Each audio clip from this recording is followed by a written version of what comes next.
আমাদের আমি জাতি গঠনের জন্য। ওনার সঙ্গে একটু অ্যাড করে বলতে চাই যে আমি মনে করি পলিসিতে আমাদের থাকা উচিত কিছু কিছু ব্যান্ডের স্পেকট্রাম একেবারে ফ্রি করে দেওয়া উচিত। ফ্রি করে দেওয়া উচিত। অলরেডি অনেক দেশে কিন্তু উদাহরণ তৈরি আছে। বিশেষ করে যে আমি বলি 5Gর জন্য সি ব্যান্ডে 35 এবং আপার 3500 এবং আপার যে ব্যান্ডগুলো আছে 3500 টু 4300 এর মধ্যে যে ব্যান্ডগুলো আছে এগুলো কিন্তু অনেক দেশই ফ্রি করে দিচ্ছে। আবার আপার হাই ফ্রিকোয়েন্সি যেমন আপনার 60 গিগাহার্টজের উপর সেগুলো কিন্তু ফ্রি করে দিচ্ছে।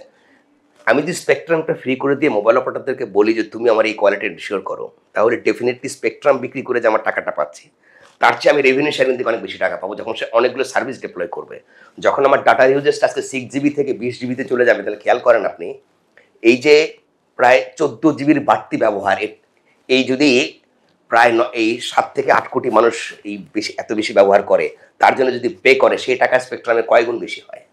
আমাদের এখানে কিছু একসঙ্গে দ্রুত একটা টাকা নিতে হবে, এই যে মেন্টালিটি, আমরা সার্ভিসকে অনেকটা বিস্তৃত করে রেভিনিউটা নিয়ে আসি না কেন, তা না করে আমরা শুরুতে আগে নিজের টেনশন করতে চাই। ওইটার কারণেই, এই পলিসির দুর্বলতার কারণেই স্পেকট্রামের এই উচ্চ মূল্য সেটা কিন্তু আমাদের প্রথমেই আমাদের সার্ভিসটাকে একটু ডিট্রয়েট করে। স্পেকট্রাম নিয়ে এই দাম নিয়ে অপারেটর এবং নীতি নির্ধারক বা বিটিআরসির এই নেগোসিয়েশন এবং দেন দরবার এটা আসলে বিটিআরসির কিছু করার নাই, কারণ আমাদের যারা পলিসি পর্যায়ে সরকারের উপরে টাকা যাবে, তারাই এই জায়গাটা মানে রাজস্ব আদায়ের অন্যতম জায়গা হিসেবে দেখে।